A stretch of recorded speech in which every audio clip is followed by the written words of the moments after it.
You enter the world the way unwanted things often do, quietly, in a room too small for breathing and too cold for hope. Your mother labors on a straw-stuffed mattress whose seams have long split open, spilling rotten straw that crunches beneath the midwife's boots. Outside, snow presses against the cracked window pane, whispering against the glass like a warning you cannot understand yet. You are born with a cry too soft to be heard above the coughing in the next room, where your father lies dying from the winter fever that takes poor men early and leaves their families with debts they never borrowed. They say you came into the world during a night when the lamplight burned too low and the church bells tolled for someone else. A bad omen, the neighbor women muttered. A child born in morning hours is a child born to be mourned. Your first breath tastes of soot and boiled cabbage. The air of the slums is always heavy, heavy with sickness, heavy with whispers, heavy with God's judgment shouted by men who live better than you ever will. No one smiles at your arrival. No one swaddles you in warmth. You are placed beside your mother, who stares at the ceiling as if asking it a question heaven will not answer. Such is your beginning. Not a celebration, but a continuation of suffering already in progress.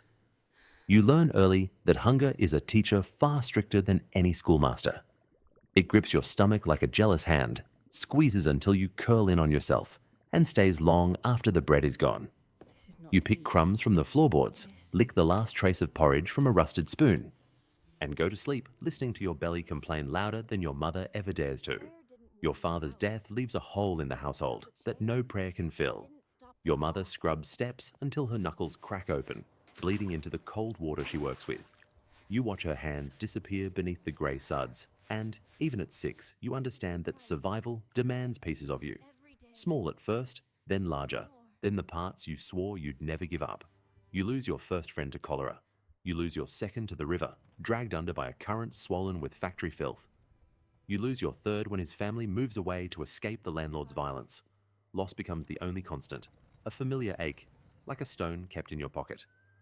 By 9, you know how to patch your own clothes with thread so thin it snaps between your fingers. You know how to dodge the coal wagons thundering down the street. You know how to hide when the debt collectors come pounding on the door. And you know, from brutal experience, that nothing in this world is gentle unless it wants something from you. The city is alive, though not in a way that brings comfort. It breathes in the chimneys, exhales black smoke that clings to your lungs. It moans through the pipes beneath the factory floor, rattling like bones in a tin coffin. It whispers through alleys where thieves crouch in shadows so deep they seem to swallow sound. The streets are cobblestone teeth, crooked and biting. The air is a stew, horse manure, iron dust, wet wool, blood from the butcher's gutter, and the faint perfume of rich women passing in carriages too fast for your eyes to catch their faces. Rain falls often, but it does not wash anything clean. It makes mud of the refuse, sends rats scurrying along the walls, drips through the holes in your ceiling at night. The damp settles in your bones until every winter feels like a punishment. Men wear coats stiff with years of sweat and smoke. Women wrap shawls so tightly round themselves that they resemble bundles of fear. Children, thin as broomsticks, run barefoot even in the cold, planting their feet in filth because shoes are luxuries reserved for the fortunate. The churches stand tall and pale, watching everything with blind stone eyes. Their bells ring out warnings disguised as worship. Inside those walls, they preach a world of purity you have never known and will never taste. Outside, the city continues gnawing on the poor as if it has never tasted anything better. You learn the rules. Hunger teaches faster than school. Pain makes philosophers out of children. Silence is safer than truth.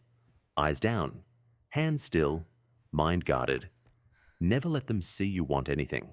And, above all, never get caught sinning, not even alone. It happens the year you turn 13. Puberty arrives like a thief in the night, silent at first, then loud enough to shake your world. Your body becomes a battlefield. Heat under your skin, restlessness in your limbs, a longing you cannot name without feeling the weight of God's disapproval pressing down on your chest.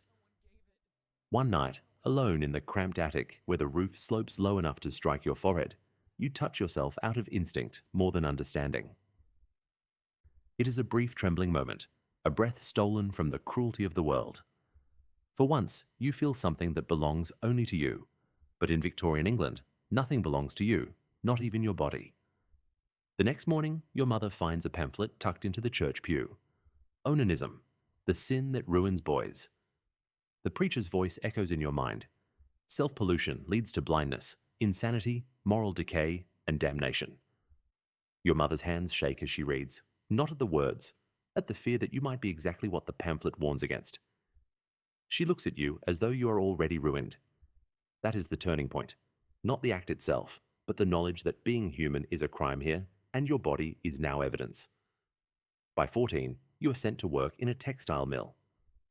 The factory floor is a screaming metal beast, gears grinding, belts whipping, steam hissing like the breath of some monstrous creature waiting to devour the slower children. You work 12 hours a day, sometimes 14 when the overseer is in one of his moods. Your fingers bleed from threading bobbins. Your ears ring so constantly that silence becomes a stranger. The floor vibrates beneath your feet, and sometimes you imagine it opening up to swallow you. They monitor everything: your output, your posture, your exhaustion, your sins. The factory doctor performs humiliating health inspections, muttering about weak moral fiber when he sees your pale eyes, your trembling hands, your thin frame. He talks of self-abuse as though it is a plague that spreads through the air, landing only on the poor. You grow older under the strict gaze of machines and men who treat your body like an object they have leased from God. And always, whispered behind walls, is the same threat. Masturbators go mad. They grow weak. They destroy themselves. They shame their families. You carry these words like chains. Her name is Eloise. She works the looms 2 rows over, red-haired, soft-voiced, with a smile that appears only when she thinks no one is watching. A rare, fragile thing, like a candle in a storm. She speaks to you one afternoon when your thread breaks for the 3rd time and your hands tremble too much to tie another knot. Here, she whispers, guiding your fingers. Slowly, the thread listens better to kindness. You do not remember the last time someone was gentle with you.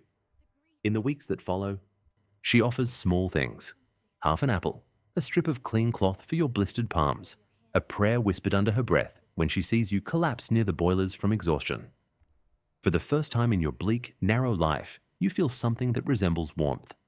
She tells you her dreams: a cottage outside the city, a garden, a world where people breathe air instead of smoke. You try to believe her. You imagine a future in which you are more than a sin waiting to be punished. It ends on a morning colder than any you remember. The overseer finds Eloise faint on the factory floor, coughing up blood. Her lungs, already fragile, cannot bear another winter of dust and chemicals. They carry her outside, lay her on a cart, and tell you not to interfere. But you follow anyway, boots slipping on frozen mud, coat too thin to keep you warm. You watch as the physician examines her for a moment, too short to be meaningful. Then he says, "She is not ill. She is corrupted. These weak girls indulge in self-pollution. It drains vitality, causes collapse. A moral failing, nothing more." Your throat closes. Your vision blurs. You want to scream that he is lying, that she is kind and pure and gentle in a world designed to break such things. But lies carry the weight of authority here. Truth is just another poor boy with no shoes. Eloise dies that evening. The last thing she gives you is a small button from her coat. "So you won't forget kindness," she whispers, though her voice is thin as smoke. You hold it in your palm like a heart that has stopped beating. You change after that. Not suddenly, not loudly, but like a candle burning from within. Collapsing into itself, you eat less, sleep less, work more, speak never. The pamphlets in the church grow darker. They warn that self-abusers lose their sanity, grow pale, hollow, doomed. You see your reflection in those words, and fear becomes your companion. You try to stop touching yourself, but the body is a defiant creature. Every instinct becomes a battlefield. You begin to hate yourself for desires you never asked for. The shame chews at your bones. You avoid people, avoid mirrors, avoid daylight. The overseers notice your weakness and double your workload. They whisper that boys like you rot from the inside. Some nights, you cannot tell where your exhaustion ends and your despair begins.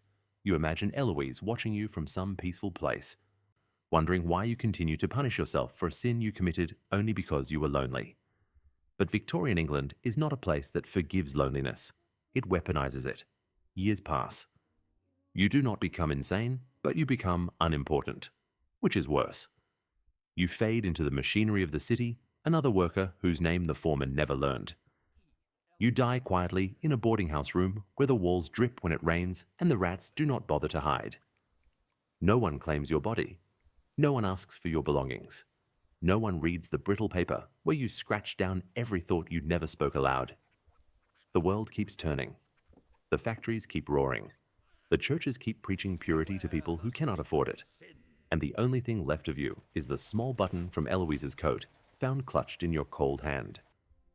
Not a symbol of hope, but a reminder that even the gentle things in this world die too soon. That's why it sucks to be a masturbator in Victorian England. If this story gripped you, drop your thoughts in the comment section. And don't forget to like and subscribe for more.